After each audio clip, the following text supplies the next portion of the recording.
right, we're going to go ahead and get started. But hello, everybody. Thank you for RSVPing and tuning in. Today, we're going to be talking about the second part of our Sustaining the Conversation series about reviewing the Georgia Tech's work towards racial justice through the lens of three of the United Nations Sustainable Development Goals. And we're going to introduce ourselves, the Racial Justice Fellows. But my name is Jocelyn Lally. I'm a fourth year biomedical engineering major. My minor is French, and I've been in Georgia for most of my life. I was born in California, but grew up mostly here in Georgia, so very near and dear to my heart. But in terms of on-campus involvement, so I've been working with SLS for 2 years now. Absolutely love it. But other than that, I'm also really involved in a lot of the Black student organizations. So I'm on the executive board for the Georgia Tech Society of Black Engineers. I'm the vice president of my sorority, the New Beta chapter of Alpha Kappa Alpha Sorority Incorporated. So really involved in Greek life, specifically with the National Panhellenic Council. And then just in general, trying to be involved in that involved just working towards equity, especially since this summer, and being able to be that student voice, especially representing Black students on campus. So that's a lot of what I do. And Jasmine, go ahead and introduce yourself as well. Hi, everybody. Thank you so much for joining us today. I am a fifth year environmental engineering major. I've been working with SLS for the past year, and I've also had a chance to participate in the VIP Building for Equity and Sustainability. I am the co-president of the Association of Environmental Engineers and Scientists, and I also serve as the publicity chair for Engineers for a Sustainable World. One of a few of my identifiers include she, her. I'm a first-gen Mexican American and a first-gen college student. So a lot of the issues that have been brought up since the murder of George Floyd and the surge of racial justice on campus, it has really resonated with me and hit home as well. I've had the opportunity to participate in a lot of the events that we've talked about in the blog post and will continue to talk about today. So I'm super excited to get this going and super excited to have been able to work with Jocelyn and Ruthie throughout all of this. So thank you guys so much, and we'll get started. Yeah, and just one more, just small request that if you can all mute yourselves, that'd be amazing, greatly appreciated as well. Yeah, we just want to again thank you all for tuning in. I know, especially if you're a student, it's finals week, so this is like the one day reading period you get like a little breather, but you still want to study. So we really appreciate you tuning in because we also understand that. And even faculty and staff, thank you as well for tuning in. I know we have a few deans on the call as well, so knowing y'all are very busy, have busy schedules, but took the time to tune into something that's really important for our institution. Recording is on. So thank you all, and I hope we get to gain on today's conversation. But I wanted to touch on, again, the scope of this conversation being the Sustainable Development Goals. So essentially there are 17 goals that the United Nations has put together that's supposed to serve as a blueprint for achieving a better and more sustainable future globally. So there are 17 different ones, but we chose 3 that we felt like really resonated with the fight for racial justice. And that included the 10th one, which is reduce inequalities, which I think is very straightforward and self-explanatory, and the fight for making sure different people from different backgrounds and groups aren't experiencing barriers that are preventing them from achieving the same success as others. The 11th one is sustainable cities and communities. So especially with us being in Atlanta, where we have a large Black population, but we still see a lot of disparities between that population and others that live here. And then even just thinking about Georgia Tech as a community within Atlanta, what we do in our community and how we try to contribute to the Atlanta community is really important in trying to understand how we can contribute to the sustainability, specifically social sustainability within our communities. And then the third one that we chose was the 16th goal, which is peace, justice, and strong institutions.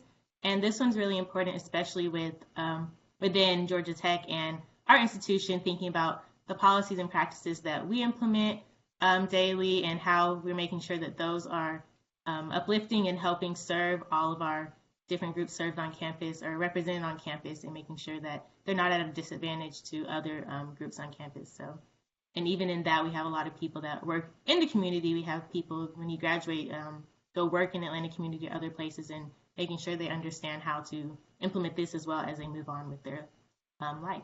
So those are the three SDGs that we chose that we think are really good discussion points and ways to think about and frame racial justice work.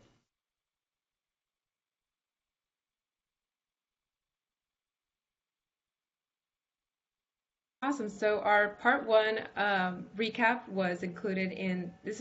Most of this information was included in the blog post that we have also attached a link to in the chat.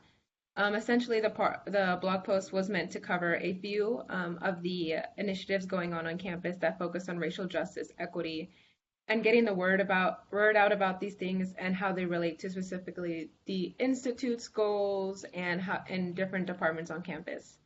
I was able to participate in a few of these events, such as the panel discussion, George Floyd's death, Race in America, and Envisioning a Better Future, in which a few of the members of the CE department came on to talk about their reactions to what was going on and how they could feel the campus becoming more aware, and how it was just amazing how these conversations were genuinely happening for the first time ever in their careers, and there was a lot of genuine discussion about that. And if we go to the next slide, we also wanted to mention a couple of serve, learn, of the racial justice and equity efforts that have been going on in terms of serve, learn, sustain, such as the Racial Justice Fellows Program, which this is a part of that. Jocelyn and myself are a Racial Justice Fellow. SLS has also released a couple of resource lists, including resources and events from years past, and other resources for people to help manage the situation and learn more and educate themselves. And there have also been a couple of partnerships established, and I do recall also the Center for Teaching and Learning joint effort with SLS, the Teaching Forum Stepping Up. It was released very shortly after the in summer, in order to help teachers and other faculty and staff members navigate the situation as best as possible while taking into consideration everything that the students were feeling at the time, so and how they were feeling as well. So these are a couple of the efforts that we have, both the Institute and SLS have been putting forth, and we wanted to take some time to thank everybody for all of their hard work, for what they've been doing, and hopefully we can put together a dialogue and map forward a way to move forward with these initiative sustainabilities. And if you have another initiative that we missed, it's not that you don't see here, feel free to either drop it in the chat, include some links, or we'll also have an opportunity to discuss them more in detail later. Right. And so we just wanted to kind of frame the purpose of, again, this series, but especially today. For the first part one of the series, we took a lot of time to recognize the work being done. So as Jasmine said, it was really nice to be able to research or pull from our memory, like the things that we both attended, and kind of just document all of these initiatives, committees, councils, people gathering to finally just like talk and really get down to business about talking about racial justice and, implementing anti-racism on campus. And I think we really took the time to connect them to the 3 SDGs and understand like the ways that we are actually working to promote racial justice. Today, we're really going to focus on reflecting on the impact that all of these things had. So again, as Jasmine said, the blog post was in no way comprehensive of everything that's happened on our administration on campus. So just being able to, again, discuss more later if you have ones that weren't mentioned and you thought had a really big impact. That's something that we definitely want to give the chance for you to do. And so we'll continue to reflect on them, discuss and analyze like different ways they've impacted students, or if they've impacted you as a faculty member, a staff member, and just continue understanding how we can continue to be better and continue these efforts through the next semester and, of course, years to come. And just understanding the changes we want to make and how we're going to get there, and steering us towards really meaningful discussion that's going to actually propel us towards meeting the different SDGs. So I hope this serves, again, great purpose for everyone, and you're able to have some takeaways from today and really go ahead and discuss this with others as well. So we're going to go ahead and start the discussion. We're going to use Mentimeter, if anybody has used that before. It's really cute.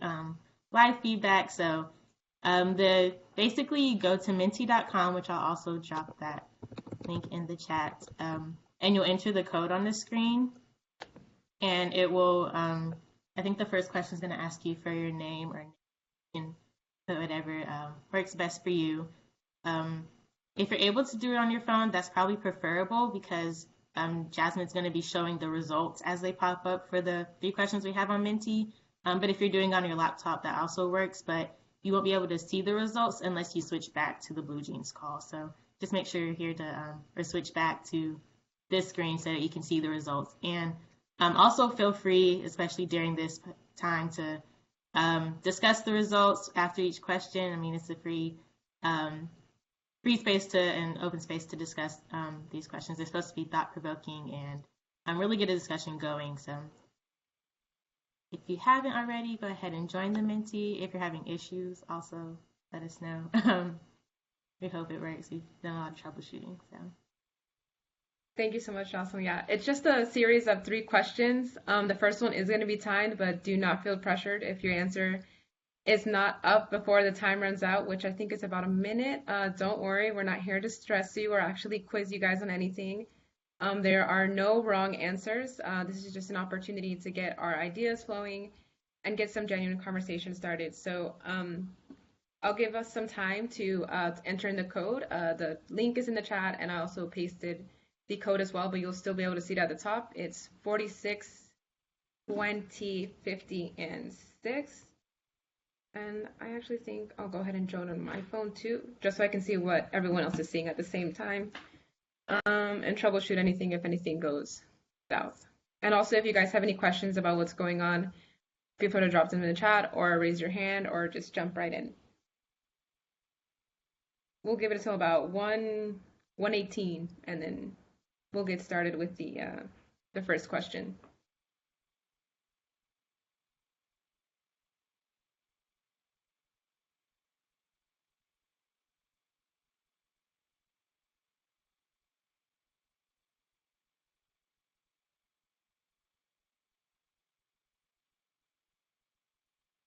I think these icons are the players or the people entering, right? I think so. Yeah.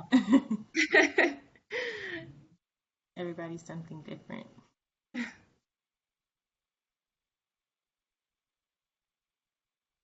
Also, just wanted to know that this is, I know it asks for your name, but it's essentially anonymous. Only you know what your icon is that's showing on your phone, so. Yeah, and you won't see your name won't pop up, and you don't even have to pull your full name. You can put whatever you'd like. Okay. I think we'll get started shortly if everyone is ready. Again, there are no wrong answers.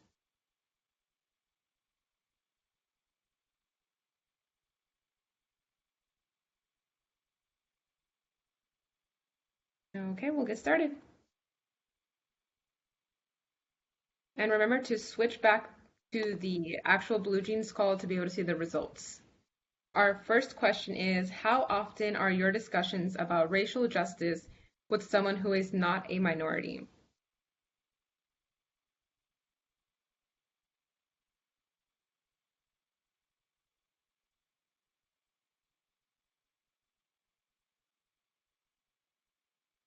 The results should post shortly. Looks like we have quite a few responses. Thank you guys so much for participating.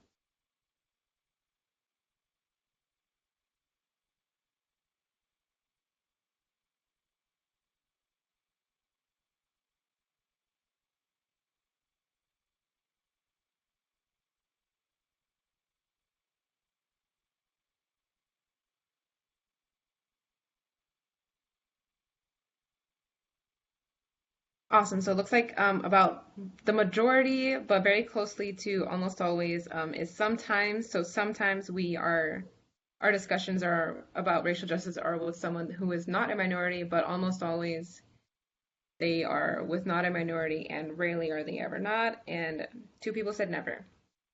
So Does anybody have any or any reaction to the results or comments concerning them? are you all surprised by the results? Does it sound about right? I'll jump in. This is Sinat speaking. I think, I mean, I'm not particularly surprised with the responses. I find myself, and I think other people within minority groups would agree that I find myself often having to explain racial injustice as opposed to like discussing a shared experience. I think there's a lot that goes unsaid when you're with a fellow Black woman, right? But there is a lot to be said when you're with someone who doesn't identify in your same group. Absolutely. Yeah, I can definitely agree with that. I think when thinking about these questions, one of the things I thought about, I'm going to quote Dr. Atwaters on this because just a lot of the meetings and things I've been in have also included her. And oftentimes when people ask her, like, what is something they can do to help or how can they best support OMED in different capacities, her answer was, and it wasn't something new to me, but just the way she said it was it stuck with me. But she was talking about the best way you can like help and support is by advocating for us at tables that we're not at. So obviously one of the main issues is that there's not a lot of Black people in general or other minorities at like higher leadership positions where like decisions about policy making and things we want to change are being made. And so being able to be that really effective ally is super important because the reality is if you're only talking about this when you're talking directly to a minority or a Black person or someone, you're not being as effective as you could be because those people understand it more than maybe other people that don't. And so even in these initiatives that we wrote about in the blog post, like you never know, your event might be the only outlet or opportunity someone has had to have that kind of discussion with people that they've never had it with before. So there's just different things thinking about this question, like the impact that this could have, and that's why I found it important to kind of reflect on what these results brought to us, and you can maybe take away from this like, okay, how do I want to reform or kind of plan in the future for events or initiatives that we're going to have to make sure that we are that kind of outlet for people, and we are facilitating those conversations between people, not just with minorities, but between everyone, because everyone's on, sometimes you find people are on different levels of understanding. Any other comments? I did want to add to that. I wanted to also thank you so much, Jocelyn, for sharing that and a wonderful quote by Dr. Atwaters. But I also wanted to say that sometimes if you're only having these discussions with someone who is a minority, then you're kind of in like a pocket, and then it's almost like you forget that there's like this other pocket where like that those conversations are never brought up at all. So that's also an issue because they think it doesn't come across as frequently as it should, and so it tends to be brushed off as like not a real issue, or when these things are brought up, people tend to kind of think it's not as big of an issue as some people may make it out to seem. Or has anyone like had like an experience like that within their department where they feel like there are just some groups that just are completely on the other end of the spectrum?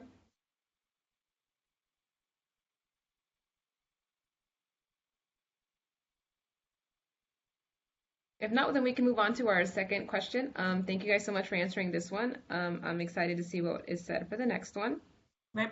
Just before we move on, Jasmine, I just wanted to read out some of the comments in the chat box as well. But someone said that they weren't surprised by the results, but think it's about comfort or lack of. I think that was something that CNET also kind of touched on when she said, the conversation differs when you're talking to someone. If I'm talking to another Black woman versus if I'm not.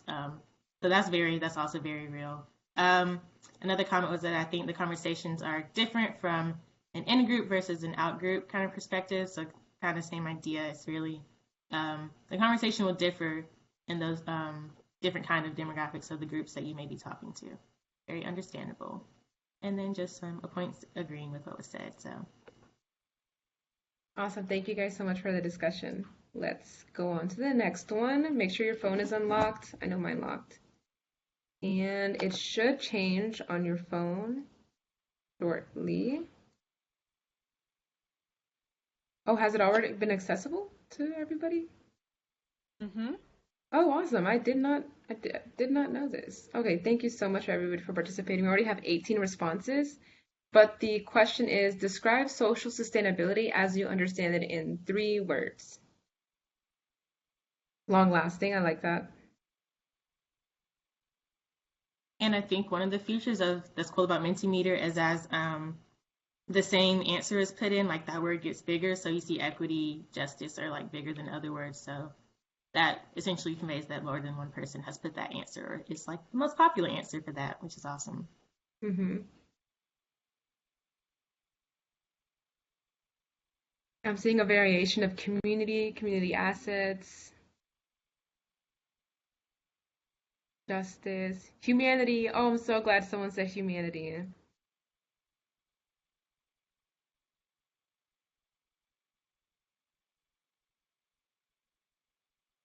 We'll give it another little bit of time to update. And as we're waiting for that, we got another comment, I think about the last question, but it was, I think that also reflects personal silos. For instance, most of my friends are white, and we have this conversation a lot. It also shows that I should do more to expand my inner circle. But yeah, that's the kind of personal reflection we were going for with that, just understanding, who are those groups, are those silos that you often speak to, and how effective are you being in them? And so, yeah, great. And Jenny has a question for everyone, but what do folks see as the difference between equity and justice? And what is the difference between these things and sustainability?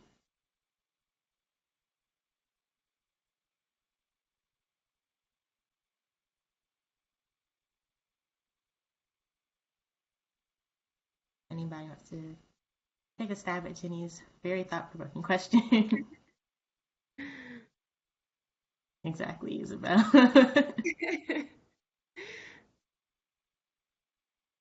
Jenny, if nobody answers, did you want to give a couple of words on what you had in mind with that question?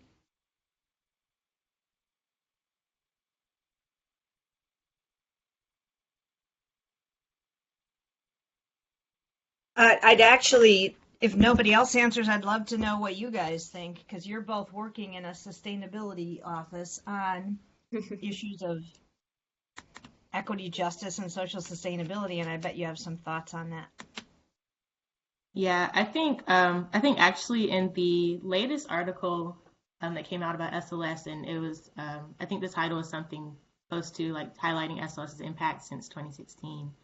Um, we kind of touched on just in general what SLS works towards, and one of the things it mentioned was the kind of three-pronged approach for sustainability and like sustainable systems. So it being the environment, economy, and then equity. And equity was more so related to the aspect of social sustainability, like this question asks. And personally, I think is kind of one of the least understood um, types of sustainability that people think of.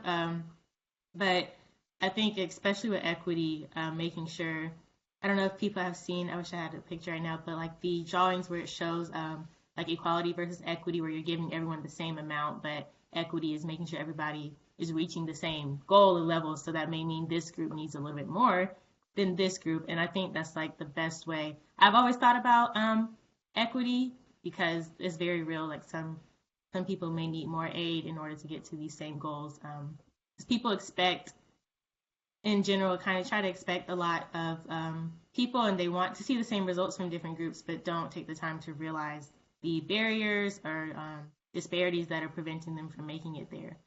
Um, so that's kind of my take on equity and why I think is really, really important.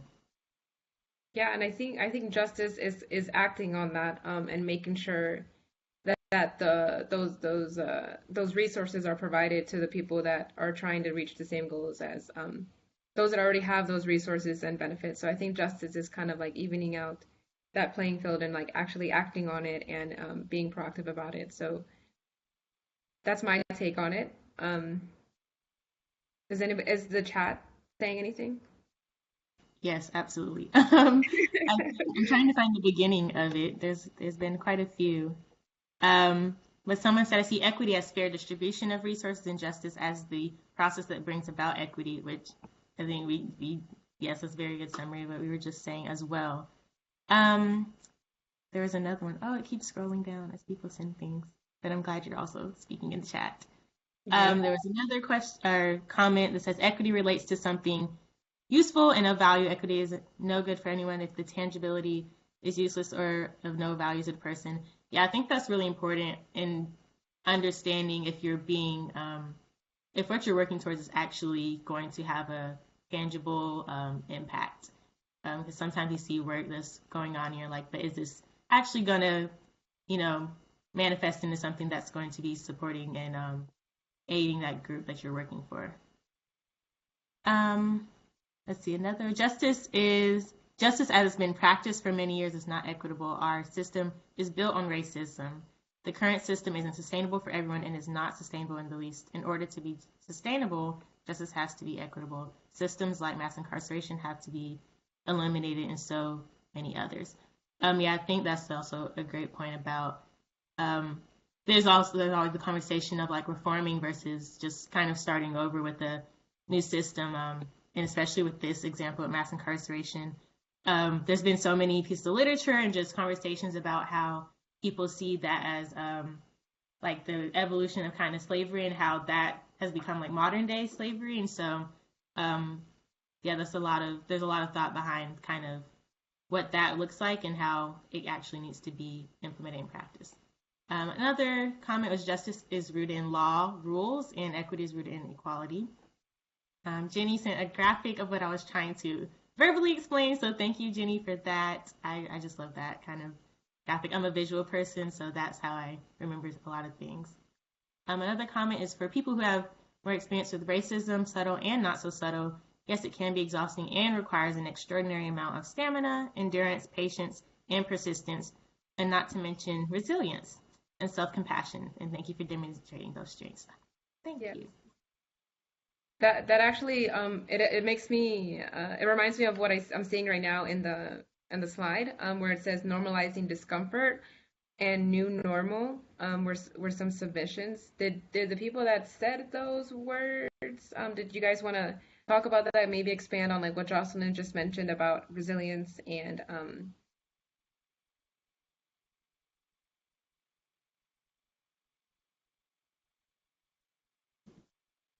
Sure, I'll elaborate on that. This is Sonia Alvarez Robinson. How are you this afternoon? Thank you for having this conversation. When I think about challenging institutional racism and bias, the amount, not only courage, but also the willingness to accept the response and the reaction. So you open the conversation by asking, how frequently are we engaging in conversations about racism with people who have no idea what it feels like to be on the receiving end of it, right? And so you're trying to help awaken and enlighten them and illuminate the realities. But there's a very real likelihood that your experiences, the things that you know are real, they're not figments of your imagination, they're not in your head, you do experience them, will potentially be downplayed or dismissed or disregarded, or be, you're told that you're imagining it, it's all in your head. And so you have to stay in it, and you have to be clear with yourself that this is not your imagination, that these are not manifestations of your own shortcomings or weaknesses, no matter how much sort of these institutions will try to convey that to you. So I just want to acknowledge you and just recognize the work that you're doing is so powerful and so important. And just want to encourage you to continue to lift each other up and to encourage yourself and to stay in the fight, because it's not an easy one, and it does require this constant persistence. And you make a little bit of movement forward, and then you can find yourself getting pushed backwards, shoved backwards. And so I just wanted to acknowledge that and you for this work that you're doing. Thank you, Sonia. But, yeah, absolutely, especially with the battles that you face just in trying to get over the overarching battle of injustices and like experiencing gaslighting and things of that nature. But I think, again, just thinking back to the list of initiatives and things on the blog, on the first part of the blog post, things like implicit bias trainings and having those kind of conversations really start to, one, bring that to light to people so they can, maybe you don't realize you're doing it and you're like, oh, I am playing a role in this part of this oppression or this kind of upholding this systemic barrier. And so that's why things like that are so important so that we can start to recognize what is just saying and get rid of them and kind of find ways to move forward and act more equitably. But thank you for that comment. Yes, thank you, Sonia. And I think that thank you for the work extends to all of the initiatives that we've mentioned and will continue to mention throughout the day. Super excited to keep talking about what else is going on campus and the events that everyone has participated in. I'm sure we'll get more of that in our next few questions. There was one other thought I wanted to share, but it just slipped my mind. Do you have any other comments, Jocelyn, Sonia, anyone else?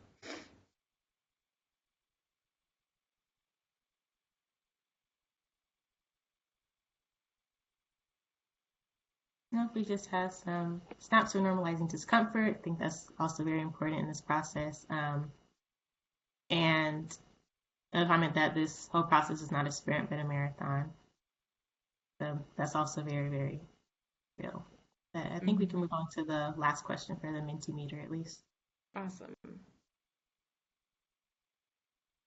So this next question is a ranking question. You'll be moving around the different options depending on the frequency of the answer. So the question is, with whom do you discuss racial justice most frequently? Rank 1 will be the most frequent. Rank 3 will be the least frequent. And I want to say shout out to Ruthie for the grammatically correct whom. She helped us put these slides together. A lot of people are saying close friends already. So it really goes along with what we were saying earlier about the conversations about racial justice.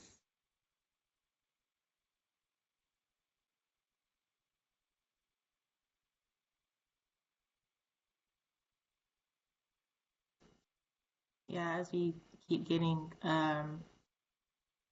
submissions, I think I don't know what I thought would be the first. I should have taken a prediction about what I thought would be like the number one one.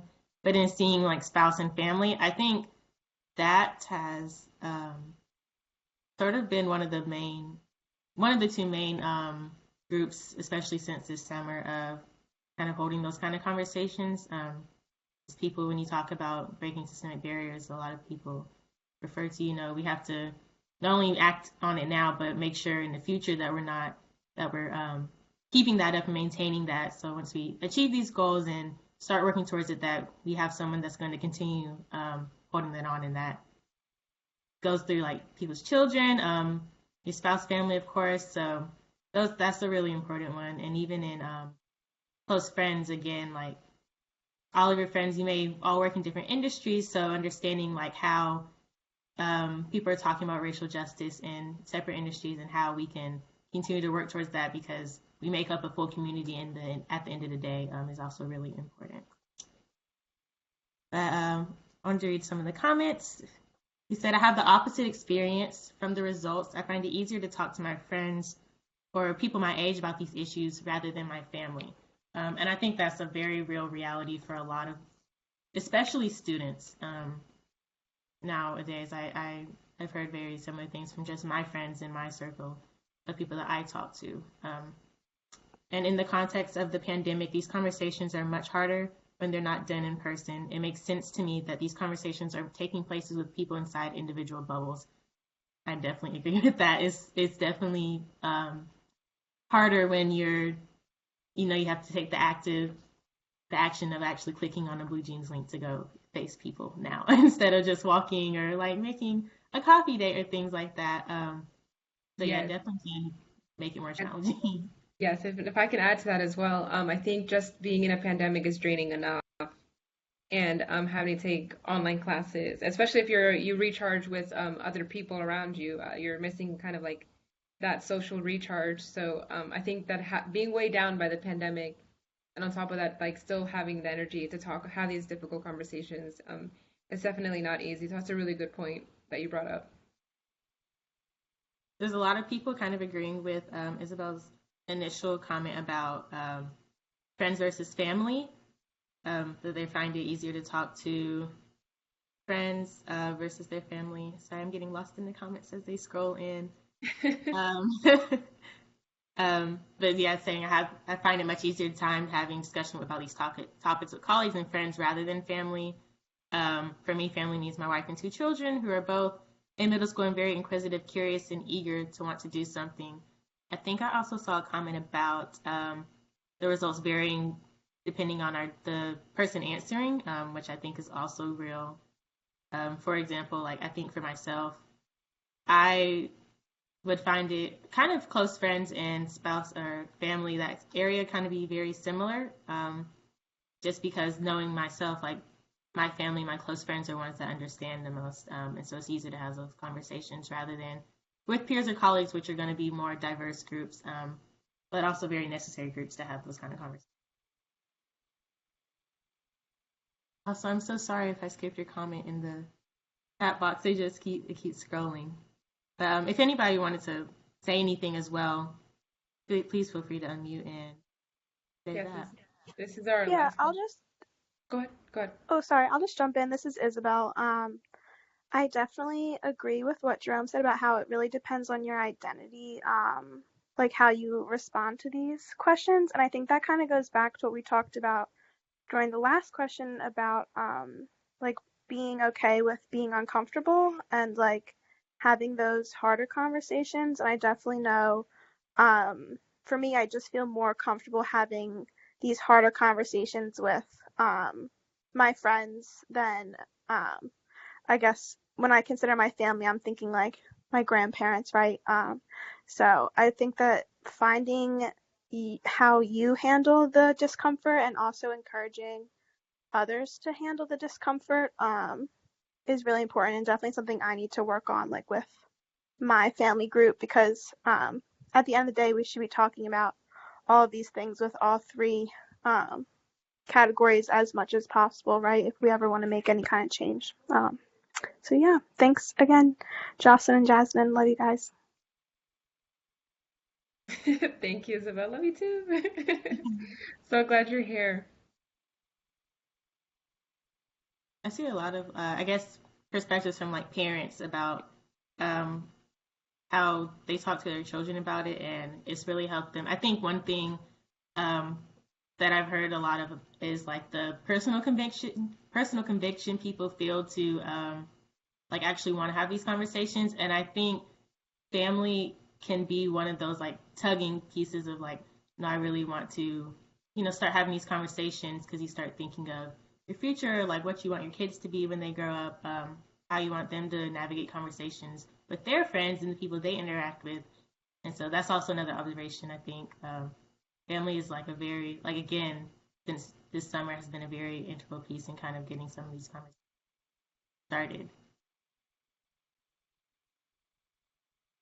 Hello, this is Demoris Walker, and I'm staff member at Tech, and I just wanted to. I think somebody mentioned a thought about the results. I think it's also generational and where people are in their lives. So, for me as a staff member, I think who I spend my time with is my spouse and family. So I'm going to probably talk to them first about these kinds of issues, and we're probably experiencing, hearing about them through the news and whatnot. And then the same thing, would apply, especially during COVID, is I'm spending more time talking to my close friends, on a weekly, daily basis in some cases, when I didn't do that before when I was physically on campus. And so just given the time right now, I have fewer contact, less contact with my colleagues, where the opportunity to really talk about these things don't come up as much.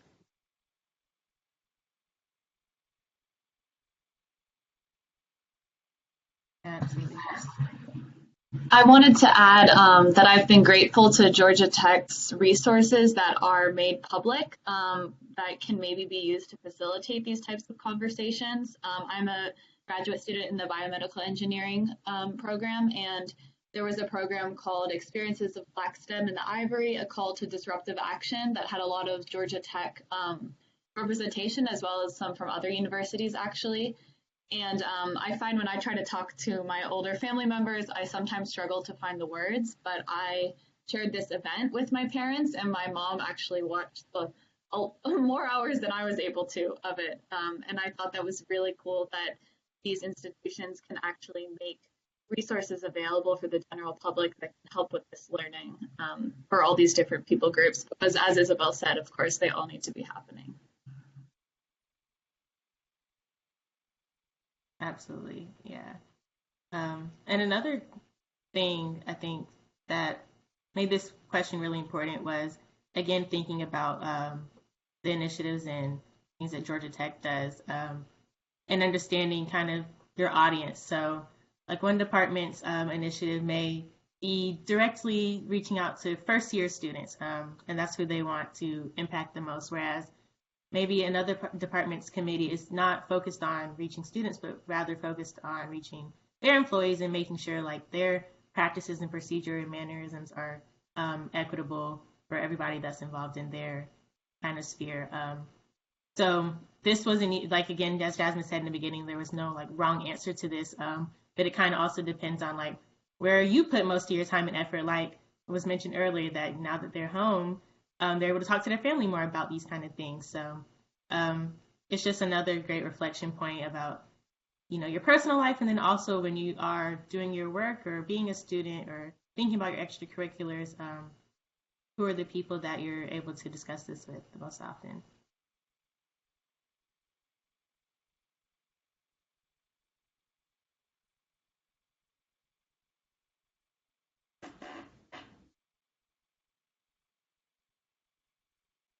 Well, if there's no more comments, I think this was the last mentee question, correct, Jasmine? It was. I'll stop sharing. Thank you guys so much. We have a lot of responses.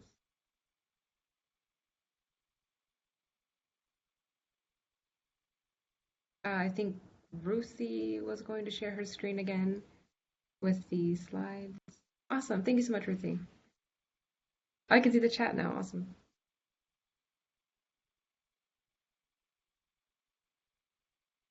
But now we were going to basically open it up for open discussion. We actually had a fourth question, but Mentee would not let us add it. So we just put it on the slides. But again, wanting to know, like in the initiatives, committees, events, everything that you've been a part of or that you've attended since this summer. There's been so many.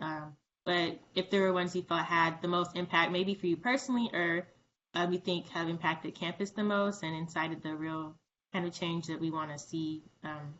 And this could include ones that aren't even on the blog post, like Jasmine was mentioning earlier.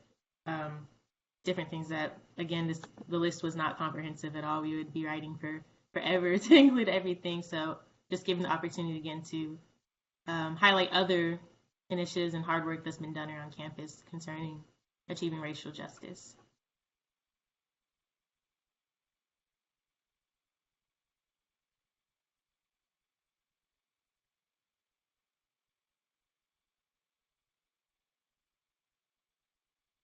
I wanted to read another comment that at an earlier SLS event this summer, we were left with listen, learn, lament, leverage, love, and that's my favorite way to think about working towards social sustainability. Yeah, that's actually a great alliteration kind of thing. Again, I think that's one of the most not completely understood kind of spheres of sustainability, but so important for us to understand and grasp. Yes, Dean Wright, that's exactly. Thank you so much for that comment. Formal conversations with academic departments.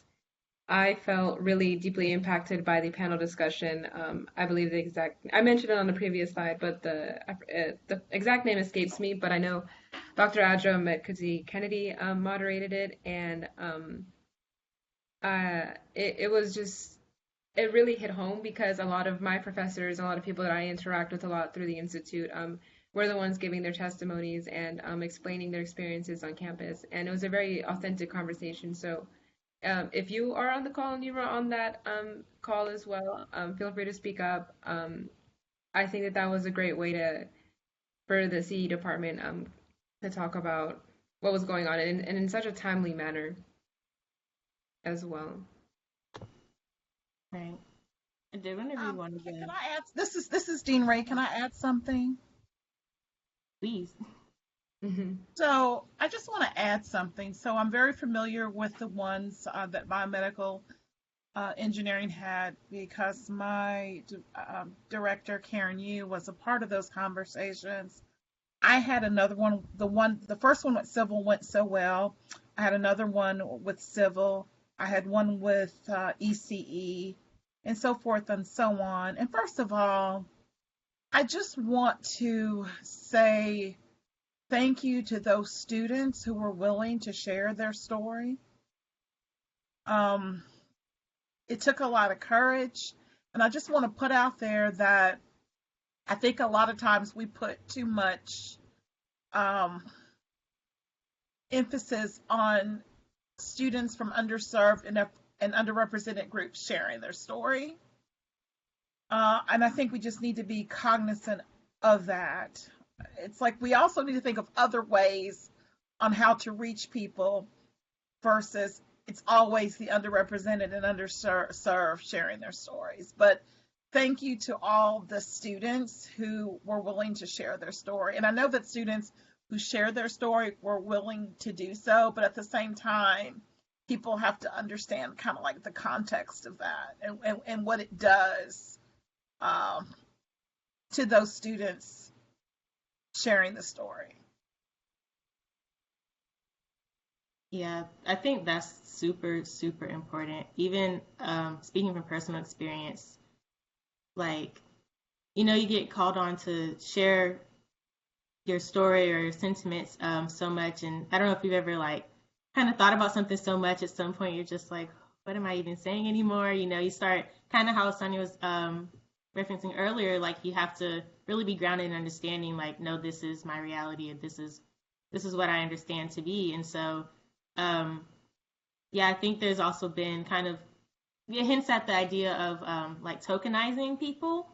And that's something like Dina was just saying, like you really want to be careful and avoid, because the reality is you do sometimes need that insight, but at the same time, again, like with the resource from the library, like there's so many like literature and like published articles that reflect the same kind of issues and experiences that students would describe in their personal experiences. And so being able to kind of come to the table understanding some things rather than, people coming empty-handed and saying, just tell me what the issues are, rather than let's start actually analyzing and figuring out what we can do to make these not a reality anymore.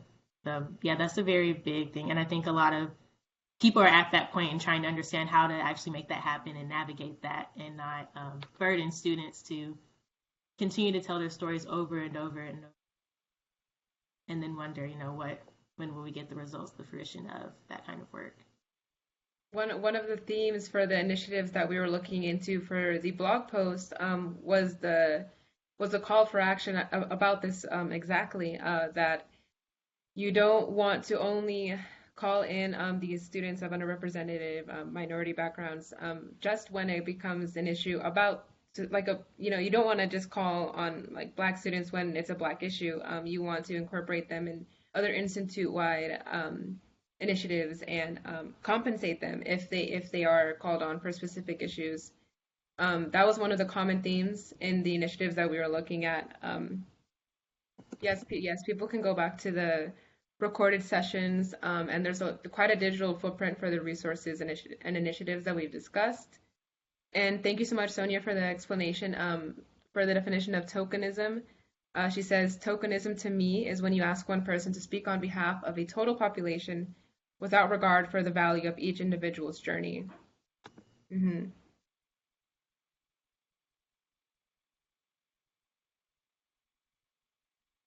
I also wanted to share a response we got from the feedback form, but I'll read it. It says, I felt it was appropriate that Georgia Tech engaged in many different kinds of campus conversation about racism and racial injustice over the past 6 months in response to widespread outrage over George Floyd's murder and violence against Black Americans generally. I also felt that a number of communications shared widely by administrators were encouraging. At the same time, I'm not convinced that there is a deep understanding of systemic racism and or its history and implications at Georgia Tech among top leadership. As a result, I wonder if their commitment to really prioritize anti-racism and honest reckoning with racism at Tech will produce lasting structural change or just generate a great deal of discussion. And I think I can definitely, that last sentence, like, agree with that. That's something, again, when you ask students or just minorities in general to tell their story, and they do, and then you wonder, what will come of this? Was it just a discussion for you to, realize, oh, maybe I was a part of making these kind of things happen, and then, like, are you acting on that? How do we get past that kind of block of realization and then start acting beyond that? And so I think there's been a lot of solid demands, even within the strategic plan that we recently have, like increasing access, like actually acknowledging the barriers that are in place and acting on them. There's actionable items, and people, I think, are now in the waiting game of seeing how that plays out and how it comes to fruition, who's going to be involved in that kind of work, how are we going to be kept up to date with that kind of work, things like that are really important. But if anyone else had response to that specific kind of idea of making sure the commitment actually results in, again, lasting structural change rather than just continual everlasting discussion. Yes, that's one of the main goals of this event today, is to reflect on these initiatives and kind of move forward with sustainably something that's going to be put into action where real change can happen, while reflecting on what has already been done and just imagining the future. So this is a open space for everyone to either submit comments in the chat or speak up.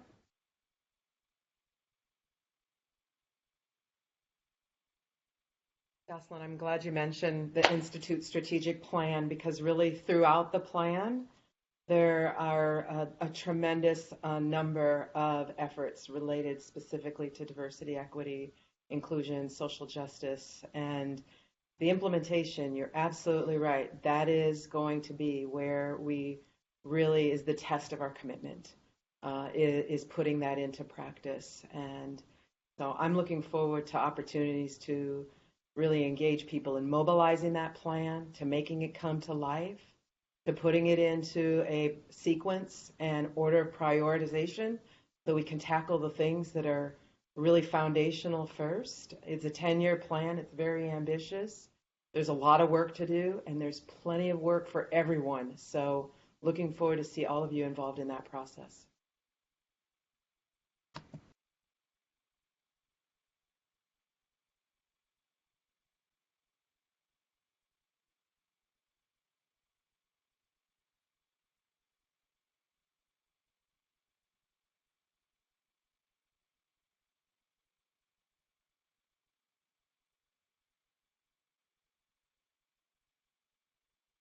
I think another thing I personally think of, especially when thinking of lasting structural change, specifically within, like I said when I was introducing myself, like working with the Black student organizations that I'm involved in,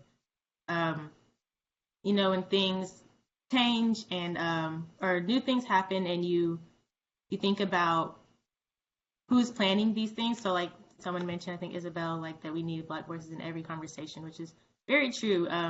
Because personally, I think for me, when I think of seeing what the actual implementation and structural change looks like, is when we're not having to think about, like, who can we go talk to about this because we heard about this happening, and we wonder, did you think about how this is going to affect our groups or our organizations, or why are these groups getting this much and then we're getting less? Is there like a justifiable reason for these kind of things? So having people that think like that, again, in terms of that effective allyship, or again, having allies and that representation at those all tables matters a lot. And that goes for, departments on campus, all student orgs, everywhere, just understanding how every corner of campus can have an impact and have a role in achieving these goals that we were talking about, like having how everyone can reduce inequalities in their scope of their work and how they can impact the institution and make us stronger, because in making a stronger institution, that means we're going to have that representation and people that think for all the people in our community. So those are kind of the things I see, and as Dr. Alvarez is saying, that implementation is going to be something that is worked hard on, and I know includes, just like the new Diversity, Equity, Inclusion Council that was announced, that's inclusive of a lot of people that are dedicated to that kind of work, and just something, again, to look forward to as we keep moving on in the future.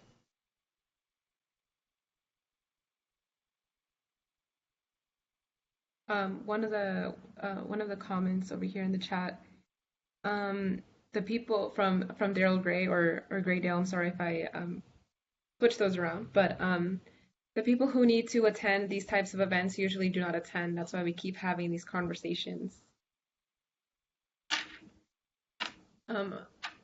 I would like to pose the question.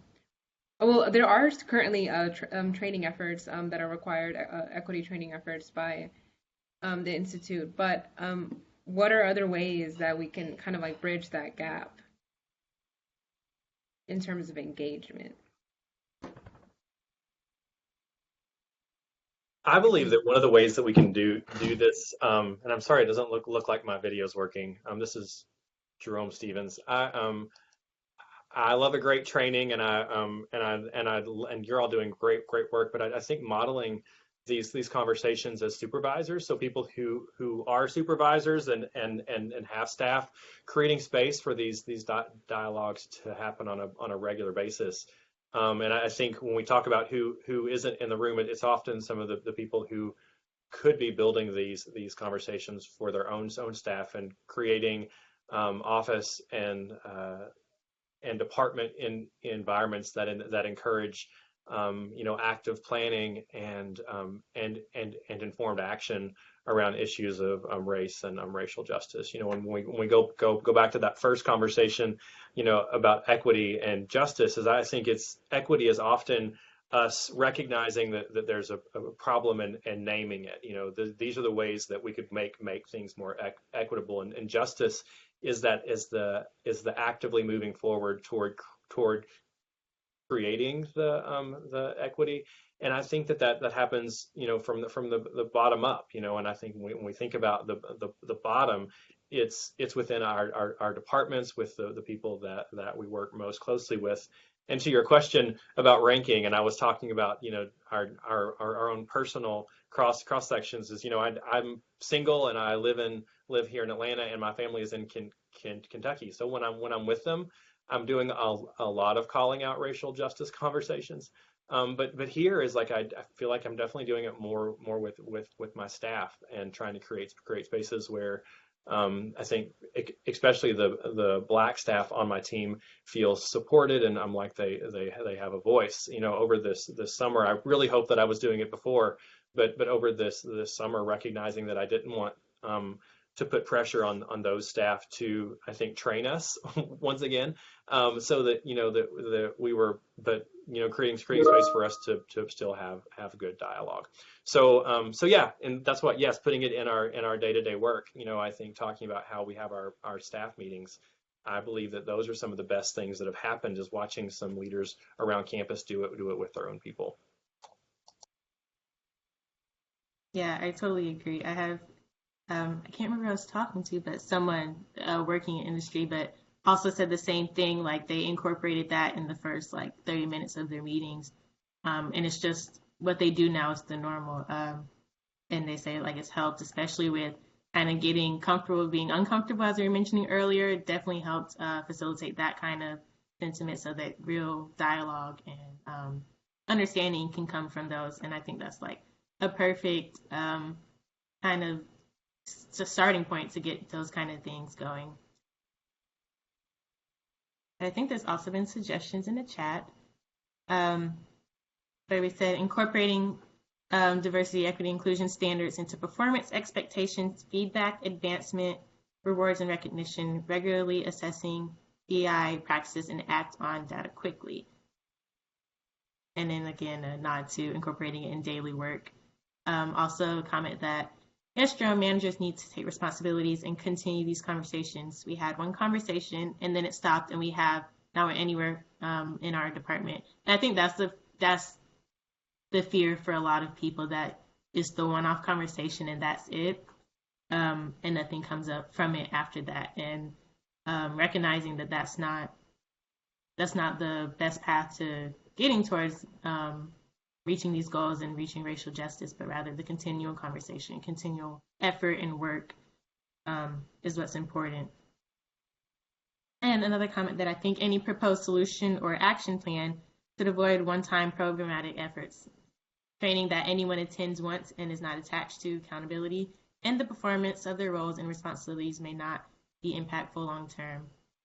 An agreement with that. So I think that's also a great way to follow up. So, we get to the point where we recognize things and we start to act on it, and then making sure, again, sustaining that kind of work you've done. You put in so much work and effort into making sure that we're being more equitable and inclusive and achieving justice and all these things we're working towards, and making sure we're honoring that work that people have put in to make our campus and community, and just in general, everything more equitable and fair for everyone. So definitely agree with the kind of checks and balances system, or making sure that we're maintaining and sustaining all the work that we're working towards. Just reading the comments and listening to what you've been saying, Jocelyn, it just occurred to me that like one of the key components of SLS are our teaching tools that we like to put together. And if there's this sort of call to action for managers to like act on data quickly, have accountability in the performance of their roles, and regular assessment of DEI practices, diversity, equity, and inclusion. Like if there was a teaching tool that we could put together, like what would that teaching tool contain? Like what sort of data points would we be looking for? Like what sort of assessments would we be suggesting? Or if I'm not even sure if this is possible, but this is just it kind of me drawing the lines together. Hopefully our next project, maybe Jocelyn and I, we could work on that or something as a part of our program. But if there are any specific points that you guys think, oh, thank you, Jenny, awesome, this is a great idea. Great tools for managers and for families. I think that's a great idea. So if there are any data points or specific resources that anyone would believe would be beneficial to include in those, please either send them to the SLS email, which we'll include towards the end, or drop them in the chat. We'll be more than happy to work on that if it's Jenny approved. Yes, Jenny seems very excited about that. And there's just a point that distinguishing what sustainability means isn't that what distinguishes sustainable approaches, that it's going to be an ongoing, hardwired, embedded, culturized, and then reinforced in resource. So just some identifiers, as Jasmine said earlier, for understanding what a sustainable approach actually looks like. So again, not the one-off conversations, but continuing that conversation and building on progress and work, building on work that others have done. This is also a great opportunity for collaboration in so many aspects. Like you can see, again, on the blog post, all those that we've listed, and there's so many more. There's like the diversity fellows, and even athletics had a committee this summer where they talked about it with their student athletes. So there's so much opportunity again here for us to create a knit environment of really fighting for racial justice and equity in every corner of campus and our community. And even specifically with SLS, having community partners on the list that we were talking about earlier, of our community partners that are Black-led or fight for equity, showing that, again, our community, or our Georgia Tech community, affects the Atlanta community and other communities outside of us. So being able to think about the ways we can structure our efforts in that manner as well is super important. And I think Jenny just dropped the link to that list again. So please look at that. They're really awesome organizations mentioned on that list. Yeah, I think the term, Ashley, I think the term baseline is really important. I think engineers love that term. So if we have it somewhere in the data analytics, I'm sure it'll make a lot of people very happy. I'm also losing some of the chats. They're populating and I think there was a question. Can we build a list that we can reference when building new programs to ensure that we're meeting diversity, equity, inclusion goals? I'm happy to help with this. I think that's a great idea. I think lists, toolkits, like really concise, intentionally built resources are like the way to go, especially in navigating this kind of playing field. So I think that would be a great thing to develop, especially.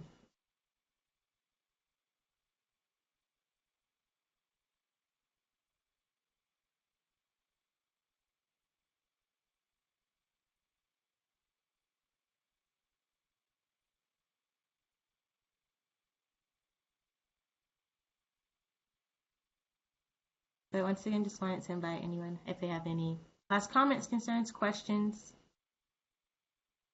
And they may not even be directly for me and Jasmine, just other people on this call as well. We have a very diverse group of people, students, faculty, staff, grad students.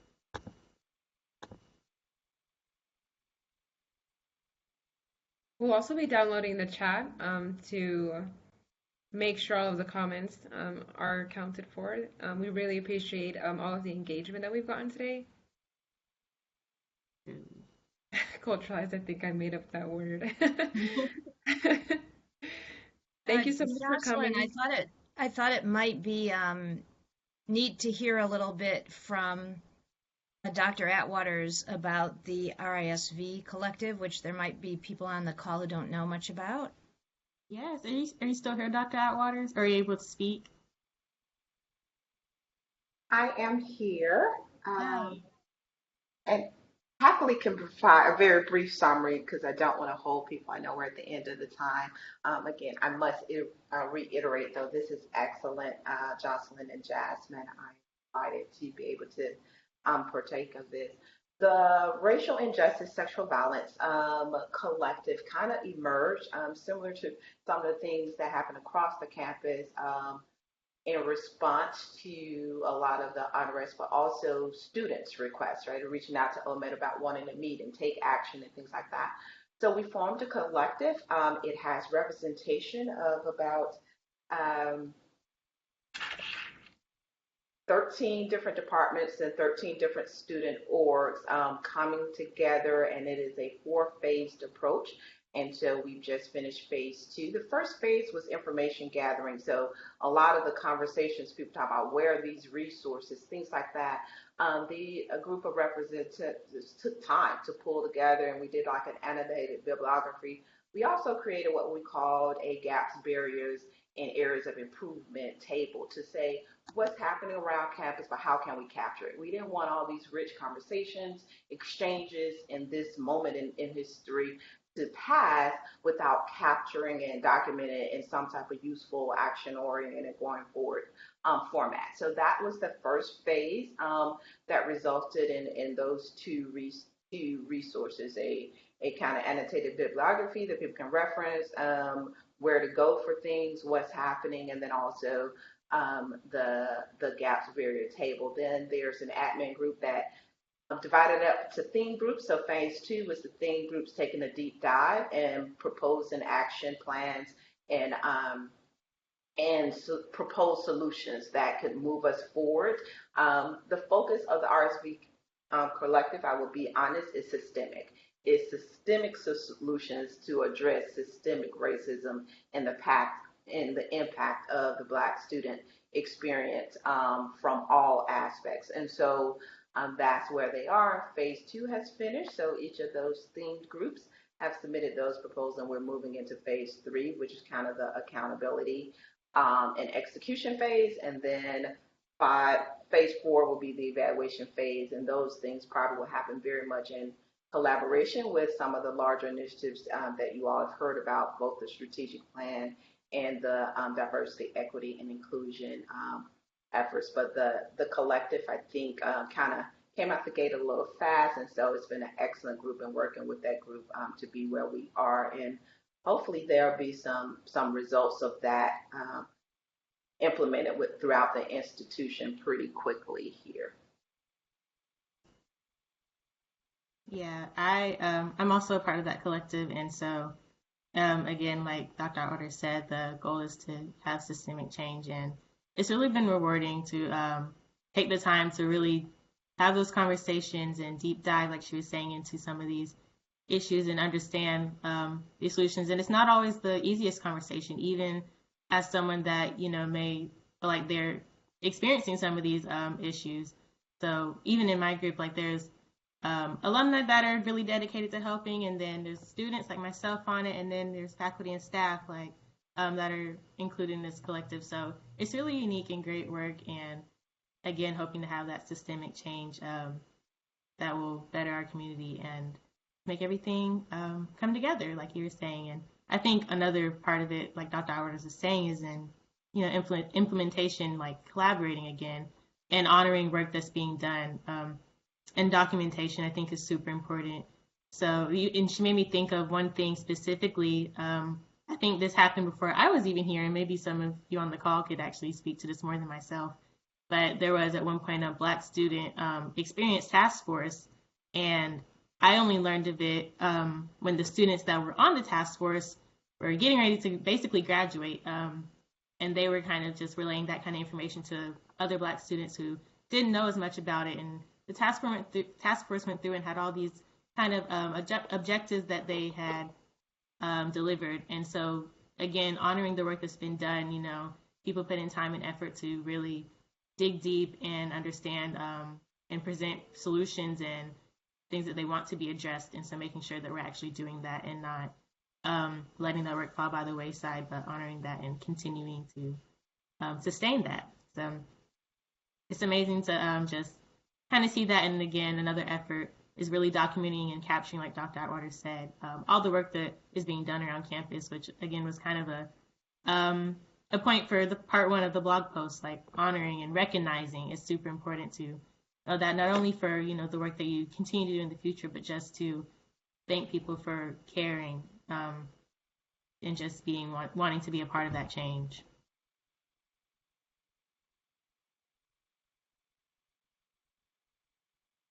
Yes, we really can't thank everyone enough for all of the work that you all have put into the initiatives, committees, and events, and other strategic things that will continue within the Institute for a very long time. So, again, thank you so much for that. And thank you all. I don't want to say thank you all for attending because I don't want y'all to think it's over yet, but but glad to have everyone here. I forgot what we had on the rest of the slides. Did we just have like information about SLS? So I think Jasmine mentioned this earlier that, I mean, for you personally, like noting any takeaways or, even in the Mentimeter, if you've discovered like you don't talk to your family as much about racial justice, like that's a goal you want to work on, like noting that. I find writing stuff down to be super helpful for me to actually remembering things. But also, please share your thoughts, your reflections with us. That's the official SLS email. You can email any kind of comments, concerns, questions to us, and we can definitely adjust them. But the second thing we wanted to like really hone in on is utilizing the SDGs. They're literally the perfect framework for racial justice work, but really any other work you're also doing. They're really encompassing if you want to take a look at all of them. So there's, like I said, 17 in total. But I just think this is super important, especially with the strategic plan, and even within the strategic plan, it outlines specifically points where we want to work on achieving the goals that the SDGs outline. And so I think this event also kind of aligned us to be able to start that kind of work as well, in understanding how we're going to reduce inequalities and make our institution stronger and kind of just achieve all these things that we want to for the betterment of our community, and understanding every corner, every intersect of our community is super helpful. And even if you go look on the website, there's explanations. They actually update it pretty often. So I think now a lot of them reflect like the effects of COVID being in kind of the pandemic and situation now globally. But they have targets or really quantifiable things. So some of them say by like 2030, you want to have XYZ done. And I think that's also a really great, again, model for any goal setting you may do within your committees councils that you're on, any initiatives, programs that you start, being able to kind of model that goal setting and the targets that the SDGs offer, super helpful. I highly recommend, and I love them. I think about them all the time.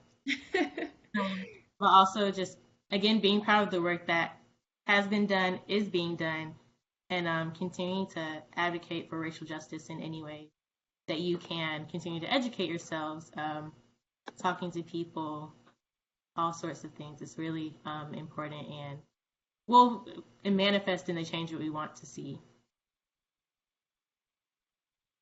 Yes, to build on what you were saying about the SDGs, like one of the other cool things about framing your work with the SDGs is that like once you hear about other work that's being framed with SDGs, it's kind of cool to see like the intersectionality of the different projects or collaboratives. So I think that's really cool to kind of like not just be doing your own thing, but be connected to like that wider network. So yeah, I also love the SDGs. One great thing that Jenny said was that SLS is always looking for reflections for the blog post for our reflection blog. They run in our newsletter every Monday. If you would like to reflect on these takeaways from this event, please email Celeste and let us know. We'd love to hear your voice and put that out there.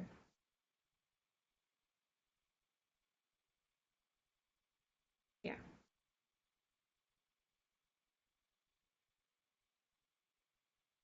And if anybody has any last minute thoughts or they want to share, please feel free to do so. But again, thank you so much for taking time to just come engage in this conversation, or even if you were just here to listen and learn, thank you for taking that step as well, because that's absolutely a step towards, working or starting your personal journey towards working through racial justice. So, and thank you, Jenny, and everyone for commending us. But it's really it's been an honor to just be able to do this. And again, thank you to Ruthie and Jenny for allowing me and Jasmine to just really have free reign and like put this together from scratch, literally, and just deciding, we want to do an event about this and talk about this to campus and what can we do, who can we reach out to attend.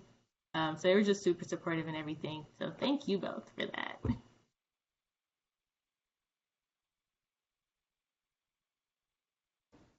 Yes, I can only echo the thank yous to everyone that's helped us and who's here today. So thank you so much. We're still open to discussion. We're still got a few minutes left if anybody would like to say anything.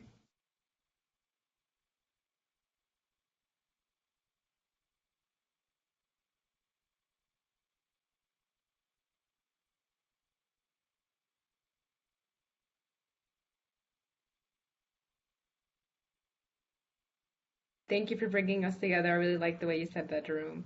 Thank you so much.